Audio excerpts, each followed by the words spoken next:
Olá, me chamo Daniela Otto, sou arquiteta e urbanista e farei aqui uma apresentação sobre o eixo 2 da 6ª Conferência Nacional das Cidades, que trata o tema Gestão Estratégica e Financiamento. Gestão interfederativa, cooperação e consórcios e gestão das regiões metropolitanas. Primeiramente, é preciso esclarecer o que é a gestão interfederativa. É uma gestão urbana coordenada por vários entes da federação, estados e municípios. Pode ser realizada em regiões metropolitanas, aglomerados urbanos, por meio de cooperação ou por consórcios. Nossas associações de municípios podem ser consideradas uma forma de gestão interfederativa e os consórcios municipais também são. Na gestão interfederativa, se compartilha responsabilidades e ações entre os entes da federação, em termos de organização, planejamento, execução das funções públicas de interesse comum, que são uso e ocupação do solo, habitação, transporte, sistema viário, meio ambiente, coleta e destinação de resíduos sólidos, abastecimento de água, esgotamento sanitário e drenagem urbana, saúde, educação e segurança. Nossa população mora em um município, trabalha em outro, realiza compras e tem seu lazer em municípios vizinhos. Vivemos interligados. Nossas fronteiras administrativas são imperceptíveis no dia a dia. Nossos municípios precisam trabalhar em conjunto na estruturação do espaço das cidades. Nesse sentido, a Política Nacional de Desenvolvimento Urbano deve considerar as relações entre as cidades dentro de um sistema urbano. Precisamos considerar as interações existentes nas aglomerações urbanas e regiões metropolitanas. As centralidades urbanas extrapolam o território municipal e têm atividades que se complementam em trabalho, estudo, lazer e compras. Nessa perspectiva, devem ser diretrizes da Política Nacional de Desenvolvimento Urbano. A promoção de articulação intermunicipal, que não apenas garanta o planejamento, implementação e gestão das funções públicas de interesse comum aos municípios conglomerados, mas também possibilite a cooperação em múltiplas escalas e formas. A criação de programas de fortalecimento de capacidades institucionais, apoio técnico para o planejamento socioterritorial integrado e para a governança e cooperação interfederativa. A promoção de políticas públicas voltada para os aglomerados urbanos e regiões metropolitanas, onde estados e municípios possam aderir a diferentes níveis de articulação de acordo com as especificidades sociais, econômicas, políticas e culturais e de sua capacidade de governança. A abertura de linhas de financiamento voltadas à promoção de projetos de interesse comum. A avaliação do Estatuto das Metrópoles, identificando as necessidades de aperfeiçoamento dessa legislação. A produção de indicadores que permitam identificar as dinâmicas metropolitanas e a integração dos municípios a essas metrópoles, e de estudos que viabilizem o desenho de políticas específicas para esses espaços. O Sistema Nacional de Desenvolvimento Urbano, SNDU. A formalização de um sistema é um pleito antigo dos conselhos das cidades, sendo a principal deliberação em diversas conferências das cidades. Na área da saúde, temos o SUS, Sistema Único de Saúde, e a ideia é ter o SNDU, Sistema Nacional de Desenvolvimento Urbano, para as nossas cidades. Mas para entendermos melhor esse sistema, vou esclarecer alguns pontos. A Política Nacional de Desenvolvimento Urbano pode ser definida como um conjunto de ações implementadas e promovidas pelo governo no campo do desenvolvimento urbano. O desenvolvimento urbano é definido pelo planejamento, gestão e transformação de cidades justas, democráticas e sustentáveis para garantir o bem-estar e atender às necessidades da população. O Sistema Nacional de Desenvolvimento Urbano pode ser definido como um sistema que integre e articule as ações e implementações da política de desenvolvimento urbano, por todos os entes da Federação, municípios, Estado, Distrito Federal e União. O sistema deve organizar a governança das políticas urbanas, fortalecer a participação e o controle social, além de buscar novas formas que contribuam para a efetivação da política de desenvolvimento urbano. O Sistema Nacional de Desenvolvimento Urbano deve ser estruturado nas várias esferas da Federação e contar com instâncias de representação do poder público e da sociedade civil. Essas instâncias devem ser descentralizadas, permanentes, consultivas, deliberativas e fiscalizadoras, conforme suas atribuições.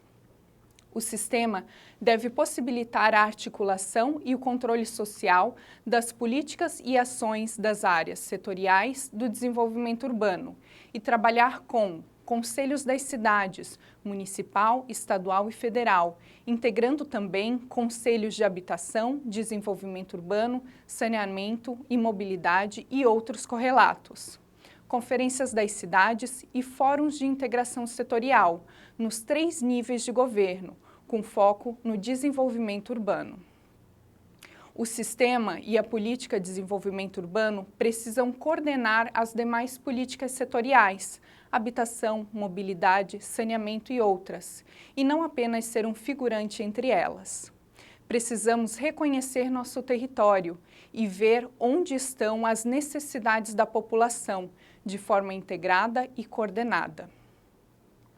O Sistema Nacional de Desenvolvimento Urbano precisa ser estruturado e detalhado com política, que apresenta uma visão geral e macro, plano, é estratégico e apresenta diretrizes para alcançar o objetivo, programa, é tático e apresentam as fases de implementação, projeto, o detalhamento, com ação e cronogramas de execução. Precisamos ter a visão de cidade que queremos, planejamento e implementação da Política Nacional de Desenvolvimento Urbano contínuo, independente das trocas de governo, e que gere transformações urbanas que as nossas cidades precisam. Financiamento da Política Nacional de Desenvolvimento Urbano, mecanismos fiscais e extrafiscais de âmbito local. A mobilização de recursos financeiros é um dos principais desafios para a implementação do escopo da Política Nacional de Desenvolvimento Urbano. Como financiar e implementar tudo o que as nossas cidades precisam? Como tornar nossas cidades sustentáveis e resilientes e prevenir que desastres afetem nossa população, destruam sonhos e vidas, como o que aconteceu no Rio Grande do Sul e também acontece nas nossas cidades? O Estatuto da Cidade, Lei Federal 10.257 de 2001, estabelece diversos instrumentos, dentre eles os tributários e financeiros. Destaco aqui alguns. Imposto sobre a Propriedade Predial e Territorial e Urbana, o IPTU. Contribuição de melhoria. Parcelamento, edificação ou utilização compulsórios, o PEUC, e IPTU progressivo no tempo. A outorga onerosa do direito de construir e de alteração de uso de solo, operações urbanas consorciadas. Mas muitos municípios não utilizam esses instrumentos ou trabalham com bases desatualizadas e não conseguem capturar recursos que custeiem os investimentos que as nossas cidades precisam. O mecanismo de captura e distribuição das mais-valias urbanas é central, mas em muitos casos nem conhecida. Aqui, abro um parênteses para explicar o que é a mais-valia urbanística. As mais-valias urbanas ou urbanísticas são a valorização imobiliária decorrente de obras públicas ou da alteração de parâmetros urbanísticos de parcelamento do solo, uso e ocupação do solo urbano. Cada vez que alteramos o plano diretor e possibilitamos que em determinada região se construa mais, estamos valorizando esses imóveis. Cada vez que ampliamos o perímetro urbano e transformamos áreas rurais em urbanas, onde é possível parcelar o solo e construir mais, estamos valorizando esse imóvel. Cada vez que pavimentamos uma rua, reformamos calçadas, implantamos redes de água e esgoto, alteramos a rota do transporte coletivo ou implantamos equipamentos urbanos institucionais, como escolas e unidades de saúde, estamos valorizando os imóveis de uma determinada região. Mas essa valorização não é capturada pelo poder público, não retorna aos cofres públicos para novos investimentos e não é justamente distribuída a toda a população. Além disso, é preciso considerar que nem todos os municípios possuem dinâmicas imobiliárias suficientes para gerar recursos por esse mecanismo, e que potenciais recursos provenientes desse mecanismo não dão conta das demandas urbanas. O contexto de crise fiscal alcança praticamente todos os entes da federação. Assim, outras possibilidades precisam ser levantadas e cruzadas com a tipologia dos municípios e cidades, para que os apoios e as estratégias sejam consistentes com as capacidades e as demandas municipais. Considerando as especificidades municipais, torna-se necessário, sobretudo, que os governos federal e estadual propiciem capacitações e assistência técnica com vista ao acesso de recursos por meio de editais e parcerias. É importante deixar claro que o financiamento do desenvolvimento urbano, no contexto da Política Nacional de Desenvolvimento Urbano, dialoga com temas gerais de financiamento municipal e com recortes específicos de financiamento de ações setoriais, mas tem como foco o apoio a ações e estruturação e ordenamento do território. Assim, finalizo a apresentação dos 4 subeixos do eixo 2, Gestão Estratégica e Financiamento. Não se esqueça de ver a apresentação do subeixo sob controle social e gestão democrática das cidades, que também pertence ao eixo 2.